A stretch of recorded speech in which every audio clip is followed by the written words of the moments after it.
Kerjanya Ini udah baru. mulai? Belum gitu. Halo, selamat datang di channel Edwin and Partners, Sering Ngerti Hukum. Tempat di mana kamu bisa paham hukum tanpa harus buka kitab undang-undang yang tebel-tebel itu. Di sini kita akan bahas hal-hal yang sering kejadian di dunia nyata, dari kontrak kerja, bisnis, sampai masalah rumah tangga. Tapi pakai bahasa yang kalian ngerti. Karena kadang yang bikin ribet itu bukan masalah hukumnya, tapi karena kita nggak ngerti cara ngehadepinnya. Nah, makanya kita bantu kamu biar nggak gampang panik, nggak gampang ketipu, dan tahu harus ngapain. Jadi sebelum terlambat nih, kita kasih tips-tipsnya buat kalian semua. Langsung aja yuk kita mulai episode perdananya bersama Kakak Gremi. ya, Kak Gremi ini anak sarjana hukum yang sekarang profesinya sebagai apa nih, Kak? Junior advocate. Junior advocate. Kak Gremi, kalau Kak Gremi sendiri ini pernah nggak sih denger kayak cerita bisnis bareng temen, kerja bareng, tiba-tiba partnernya itu salah satu partnernya bawa kabur uang usaha bersamanya itu, Kak? Pernah nggak? Wah, itu udah klasik banget ya. Banyak banget yang ceritanya udah kenal lama, atau dia saudara, atau dia pun teman. Itu kadang-kadang orang terlalu anggap remeh ya pada perjanjian kontrak karena saking percayanya ya terhadap orang tersebut. Tetapi itu sih yang paling sering terjadi itu orang terdekat yang sering bermasalah dalam berbisnis gitu lebih tepatnya. Padahal kalau masalah uang itu hilang atau bisnisnya pun gagal itu, kalau misalnya tidak ada perjanjian hitam di atas putih, itu tidak ada kekuatan hukumnya sih lebih tepatnya. Oke. Terus yang lebih nyeseknya lagi nih, Kak, biasanya mereka bikin tuh tanpa kontrak, Kak. Jadi tanpa perjanjian tertulis gitu. Mungkin mereka berpikir karena ini teman-teman deket, udah saling percaya, jadi mereka nggak ada kepikiran ke depannya tuh temennya ini bakalan berkhianat atau bawa uang kabur, uang hasil kerja sama mereka ini ya kan, Kak? Nah, ini sih yang perlu kita bahas, bahwa gimana sih memulai bisnis yang itu tidak dengan diri sendiri tapi bersama orang lain gitu ya. Jadi kita itu memang harus buat kontrak yang di dalamnya itu ada perjanjian apa saja yang kita inginkan, itu maupun kewajiban pihak dia, pihak kita, keuntungan, bila nanti terjadinya kerugian bagaimana diselesaikannya, seperti itu sih. Jadi itu yang mungkin akan kita bahas ke depannya di YouTube channel ini. Gimana sih kalau misalnya kamu itu tidak membuat suatu kontrak dalam bisnis, ataupun kamu sudah buat kontrak, terjadinya pelanggaran dalam kontrak tersebut. Nah, teman-teman, makanya untuk di video kali ini kita ingin membahas 5 kesalahan kontrak yang sering dilakukan oleh pembisnis. Apalagi pembisnis-pembisnis yang baru nih, Kak, yang baru mau mulai bisnis bersama teman-temannya atau gimana. Sini kita akan membahas dan gimana cara ngehindarin biar bisnis kamu itu nggak rugi cuma karena kelalaian legal.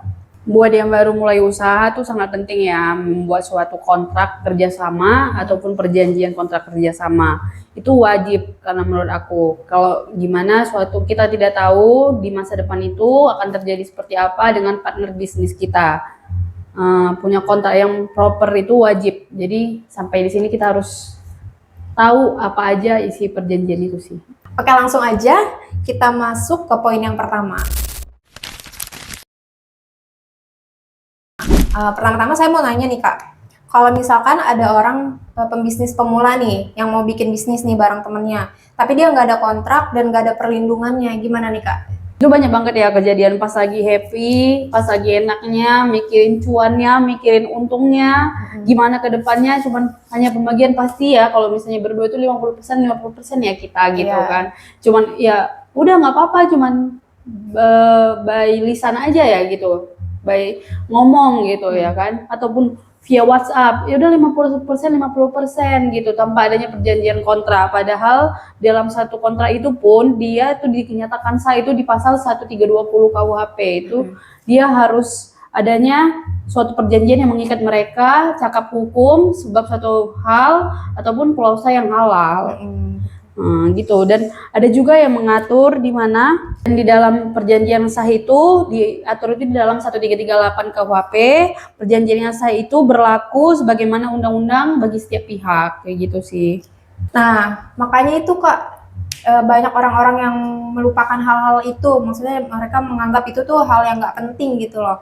Padahal hal-hal kayak gitu tuh yang menimbulkan awal mulanya tuh perpecahan dalam pertemanan, terus penghancuran bisnis. Jadinya tuh bisnisnya tuh hasilnya tuh jadi nggak ada gitu.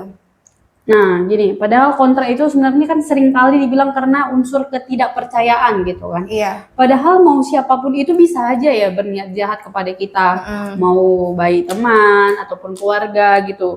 Jadi orang sering memsepelekan itu karena perihal orang terdekat ya. Iya. Nah, seperti itu. Justru itu yang lebih, karena ada perjanjian kontrak itu kita jadi sesama respect gitu antar partner, bahwa ada kewajiban masing-masing dari setiap pihak gitu yang tertulis dalam perjanjian tersebut untuk memenuhi kewajibannya masing-masing gitu. Yeah. Bukan kontrak itu bukan bahwa aku dan kamu tidak saling percaya dalam menjalani bisnis, tapi kita membuat suatu ikatan, kita mempunyai kewajiban yang memang terikat gitu, memang ada perjanjiannya, bukan karena unsur ketidakpercayaan gitu. Tapi kita menjaga ke depannya bagaimana agar kita berbisnis itu lebih, gimana ya bilangnya, kalau misalnya di dalam hukum gitu ya, lebih punya kewajiban, punya sadar diri, kewajiban masing-masing itu bagaimana, itu sih lebih tepatnya.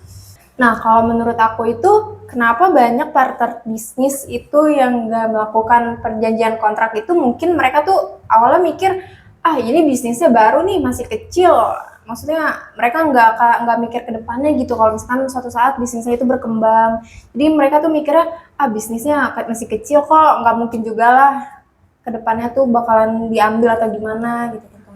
Nah, itu yang sering terjadi mungkin karena orang yang punya kayak usaha bisnis yang kecil gitu, mensepelekan bahwa bisnis ini tidak akan besar gitu di suatu saatnya. Tapi kita tidak tahu ke depannya bagaimana gitu kan.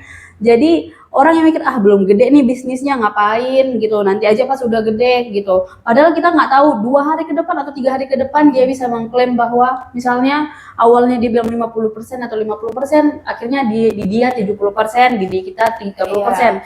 Terus saat kita menuntut itu, kita tidak ada perjanjiannya.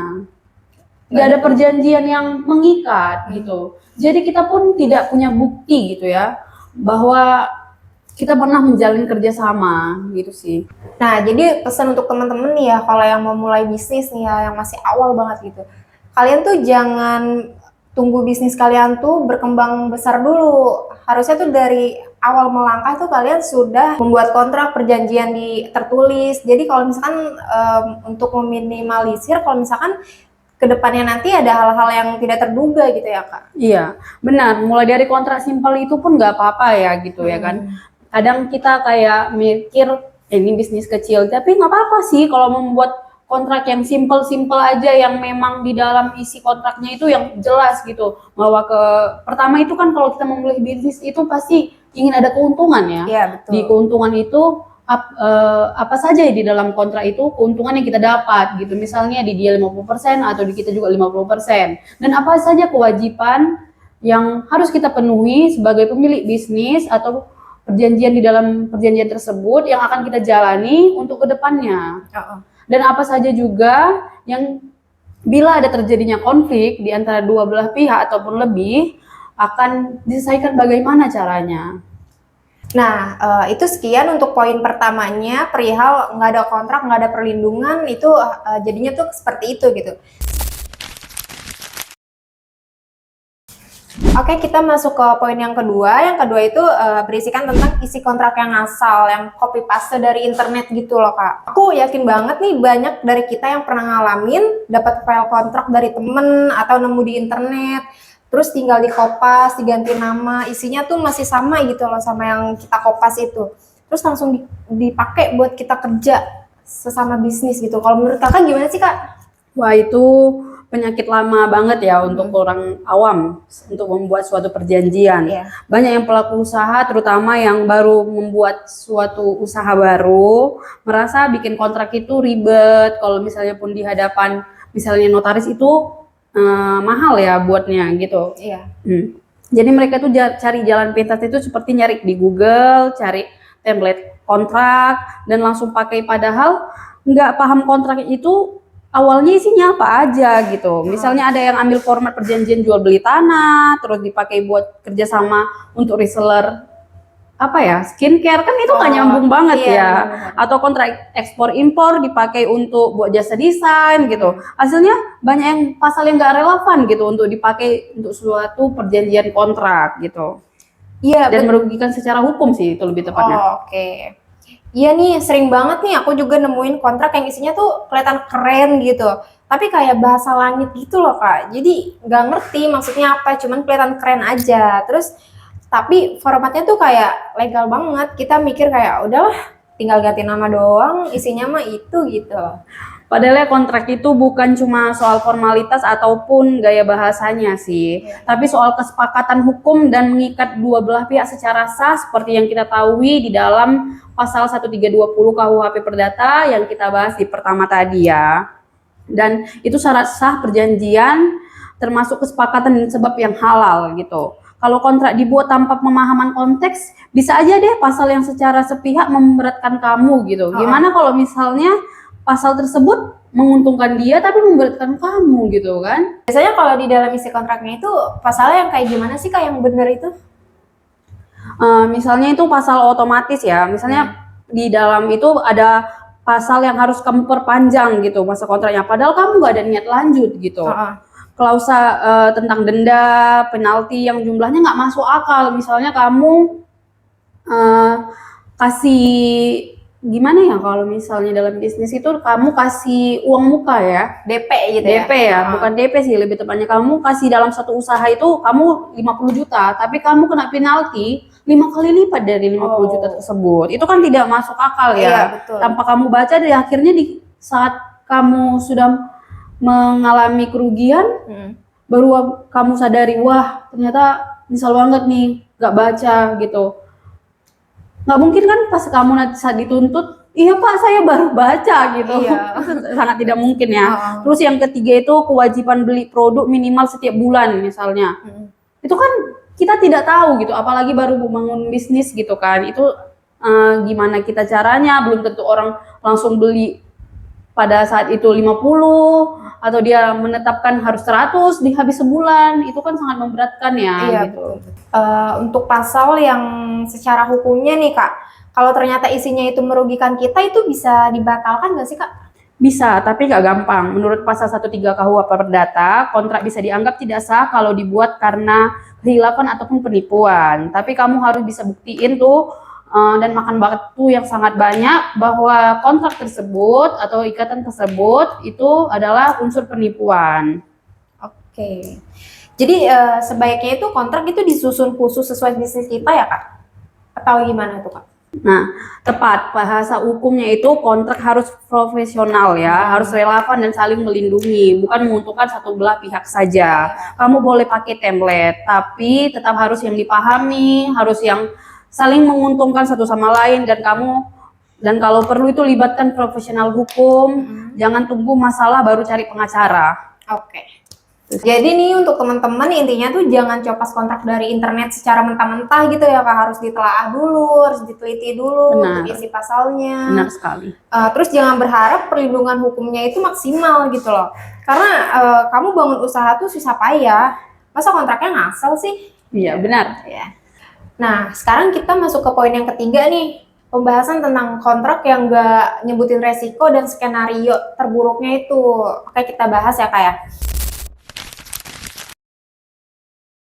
Kakak sadar gak sih kebanyakan kontrak bisnis yang dibuat tuh intinya tuh cuma soal bagi hasil gitu loh, timeline kerja atau berapa persen fee-nya, tapi nggak ada satupun yang nyentuh soal kalau ada masalah tuh gimana, ngatasinnya gimana, kalau bisnis gagal tuh gimana, siapa yang nanggung, tuh kayak jarang banget gitu loh.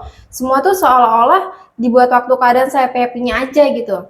Padahal kenyataannya tuh di lapangan bisa jauh beda gitu loh Kak. Benar, gimana benar, tuh, Kak? benar. Dan justru di sini letak krusialnya suatu kontrak. Kontrak itu bukan cuma buat mengatur saat semuanya berjalan mulus, tapi juga harus kompromi ketika bisnis itu goyah gimana. Salah satu pihak melanggar perjanjian itu gimana. Dan dalam hukum kondisi kayak gitu dikenal sebagai wan prestasi. Dan itu diatur dalam pasal 1243 KUH Perdata yang menyebut bahwa pihak yang tidak memenuhi perjanjiannya bisa dituntut atau membayar ganti rugi. Oke nih Kak, terus kalau misalkan untuk yang salah satu pihak nih tiba-tiba ada yang keluar dari kerjasama nih atau mau bubar sepihak nih, itu kayak gimana sih Kak? Nah, itu juga harus ada antisipasinya. Oke. Di awal lewat apa yang kita sebut sebagai exit clause gitu. Karena secara hukum pihak yang merasa merugikan bisa saja mengajukan pembatalan perjanjian secara sepihak gitu. Asalkan sesuai dengan ketentuan yang dalam kontrak gitu. Misalnya itu diatur dalam 1266 dan 1267 KUH Perdata yang memperbolehkan pembatalan kontrak oleh pengadilan jika pihak lain tidak memenuhi isi perjanjian tersebut. Nah, terus ada juga nih situasi yang bukan salah siapa-siapa nih Kak, tapi kontraknya itu tetap nggak jalan gitu loh. Misalnya pandemi, banjir, demo besar-besaran, atau kayak sebutannya tuh kayak apa ya? Kayak musibah lah gitu. Itu gimana? Betul, ini sebagai sebut force majeure, itu di mana keadaan itu di luar keadaan manusia ya, di luar kendali manusia sih lebih tepatnya bahasanya ya. Keadaan memaksa yang menyebabkan salah satu pihak atau kedua belah pihak tidak bisa tidak bisa memenuhi kewajibannya secara objektif. Force majeure ini bisa jadi penyelamat atau justru jebakan, tergantung atau tidaknya klausial di dalam kontrak ini. Karena nggak semua jenis bencana atau kendala otomatis dianggap sebagai force majeure secara hukum. Oke.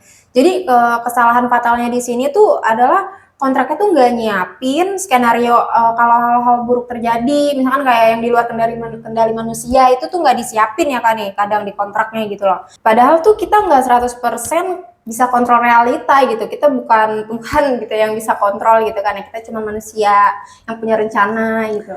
Setuju, kontrak yang baik bukan cuma ngatur pas untungnya doang, tapi juga harus pas buntung sih, pas rugi gitu ya. Ibaratnya harus ada pasal wan prestasi, exit clause, klausal force majeure itu, pengaturan ganti rugi sampai batas waktu penyelesaian masalah dan bagaimana cara menyelesaikan masalahnya jika si kedepannya kita mempunyai masalah gitu.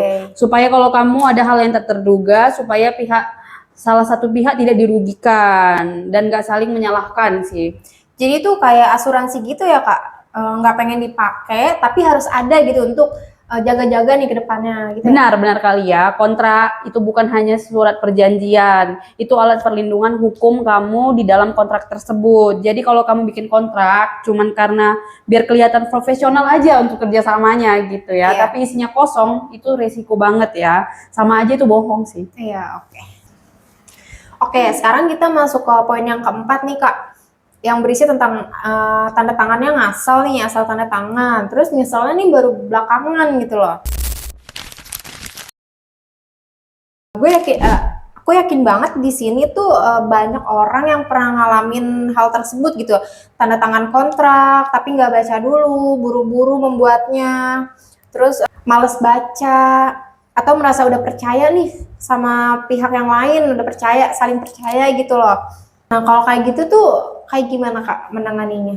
Nah itu kesalahan yang sering terjadi ya, di mana kalangan orang yang membuat suatu kontrak gitu kan, ketika dia dihadapkan pada saat menandatangani kontrak tersebut gitu kan, oh ya udah nih kawan saya nih dia udah bilang nih isinya 50%, padahal di dalam kontrak tersebut 70-30 misalnya, gitu. Udah tanda tangan, setelah mengalami kerugian, kok kayak gini? Pas saat saya kemarin nggak kayak gini sih perjanjiannya, tanpa dibaca tersebut, gitu kan. Jadi kalau menurut aku udah dijelasin kok sama teman saya gitu contohnya ya. Padahal kenyataannya begitu kontrak ditandatangani itu berlaku prinsip 1138 KUH Perdata, di mana setiap perjanjian yang dibuat secara sah berlaku sebagai mana undang-undang bagi para pihak yang membuatnya. Artinya kalau misalkan suatu kontrak itu udah ditandatangan, berarti dia udah berlaku sepenuhnya gitu ya Kak ya?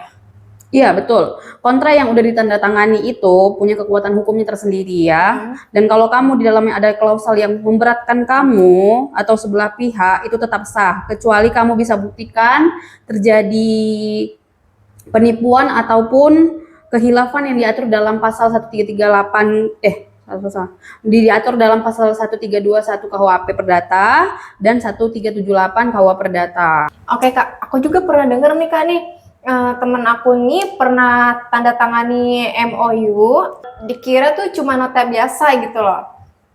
Padahal tuh ternyata di dalamnya tuh ada klausul yang mengikat dia untuk beli maksimal stok itu 100 juta per bulan. Gak sadar karena nggak dibaca secara detail gitu. Jadi ujung-ujungnya ya gimana? Rugi sendiri dia. Dan yang bikin parahnya lagi ya, banyak kontrak yang tertulis dalam hukum yang kompleks, jadi bikin orang itu makin malas baca gitu kan. Ada yang, aduh ribet banget nih, aku nggak ngerti nih sama isinya gitu. Iya. Padahal justru di balik kalimat yang panjang itu sering tersembunyi kewajiban yang memberatkan setiap pihak gitu. Yang pihak yang dirugikan itu biasanya yang gimana ya, orang yang ingin membuat suatu usaha tapi dia tuh franchise gitu. Dia tidak baca gitu kan. Ya udah tanda tangan aja karena franchise-nya udah besar gitu kan. Mereknya udah besar nih, saya percaya nih gitu. Sampai baca isinya gitu. Padahal justru di balik kalimat panjang itu ada kewajiban yang sangat memberatkan pihak tersebut. Oke. Jadi sebenarnya nggak bisa dipakai alasan ya Kak untuk yang saya nggak ngerti. Jadi itu nggak bisa dijadiin alasan ya teman-teman. Bener banget sih, nggak bisa.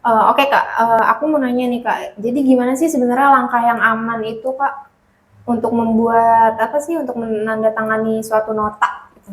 Suatu kontrak ya. Iya, suatu Sebelum kontrak. kamu tanda tangan itu pertama kamu baca isi kontraknya secara menyeluruh. Jangan cuma bagian atasnya aja, ringkasannya aja. Dan yang kedua pahami artinya setiap klausalnya gitu ya. Terutama soal kewajiban, penalti, jangka waktunya dan pembatalan. Ketiga, jangan ragu konsultasi ke ahli hukum. Atau kamu kira itu gimana ya? Kayak udah deh gitu ya kan.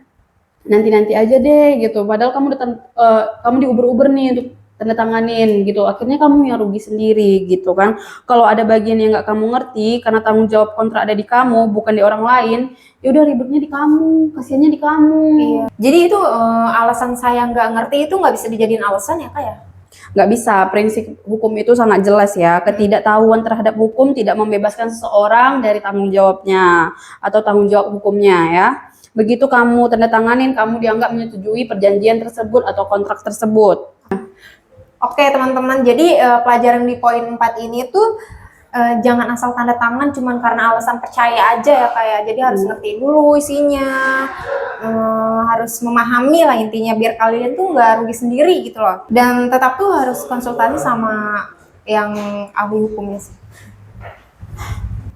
Oke, untuk yang poin terakhir nih, poin kelima, kita akan membahas seputar katanya sepakat, tapi nggak ada bukti tertulis gitu loh Kak. Ini nih kesalahan yang paling sering dan paling berbahaya nih Kak. Semua udah sepakat, proyek sudah berjalan, tapi nggak ada bukti tertulis sama sekali nih untuk menguatkan kerjasama mereka ke depannya. Ya, model kayak gini tuh PS-nya yang ngomong, tenang aja bro, nanti bagi hasil kok 50%, 50%, mulai aja dulu gitu kan. Lanjut produksi, mulai bayar vendor, kerjaan jalan, tapi giliran bermasalah pihak satunya bilang, lah saya nggak pernah buat janji apa-apa. Dan celakanya kamu nggak punya bukti tertulis ataupun screenshot chat gitu ya kalau zaman sekarang ya. Dan kamu ngebuktinya itu nggak ada kesepakatan yang benar-benar ada gitu loh. Itu serem banget sih Kak, karena semua prosesnya tuh udah berjalan, tapi kita nggak punya bukti komitmennya gitu loh. Sama kayak hubungan, jangan deh.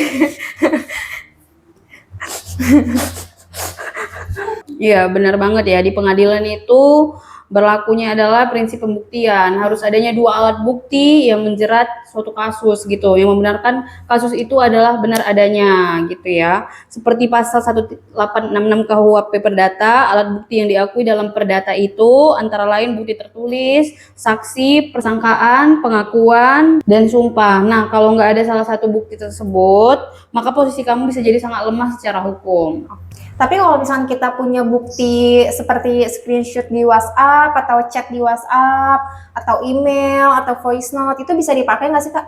Bisa banget ya di zaman yang modern ini, seperti chat WhatsApp, kayak email yang kamu bilang tadi itu disebut sebagai bukti elektronik dan itu diatur dalam dan diakui secara hukum, itu diatur dalam pasal Undang-Undang ITE nomor 11 tahun 2008, junto Undang-Undang nomor 19 tahun 2016. Tapi tetap ya, bukti elektronik punya kelemahan, bisa diperdebatkan konteks dan keabsahannya. Misalnya pihak lain bisa bilang itu masih diskusi awal. Atau saya belum final setuju atas perjanjian tersebut, atas omongan tersebut. Oke, jadi sebenarnya bukti yang paling kuat itu bukti perjanjian tertulis gitu ya Kak, yang sudah ditandatangani oleh kedua belah pihak gitu. Betul ya, nggak perlu langsung kontrak yang sangat-sangat formal. Minimal ada di dokumen, pernyataan atau nota kesepahaman yang ditandatangani oleh kedua belah pihak. Itu udah cukup jadi dasar hukum yang kuat kalau ada nanti adanya sengketa yang kamu alamin.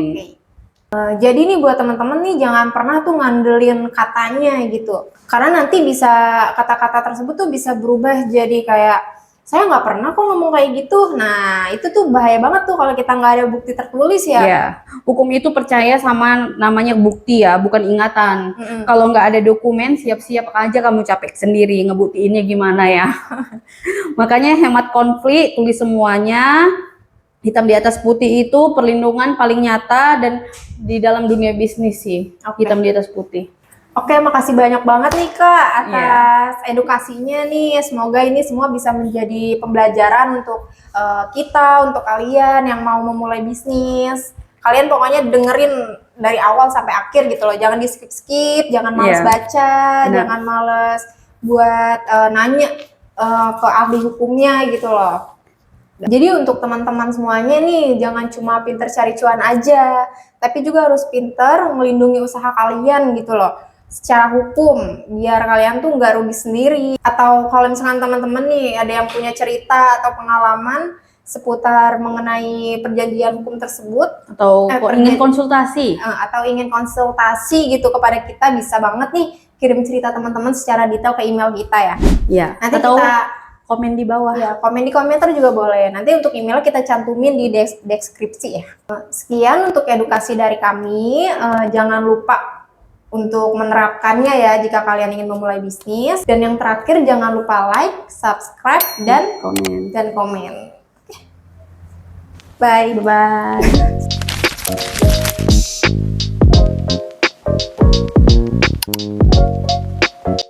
Dan justru disinilah,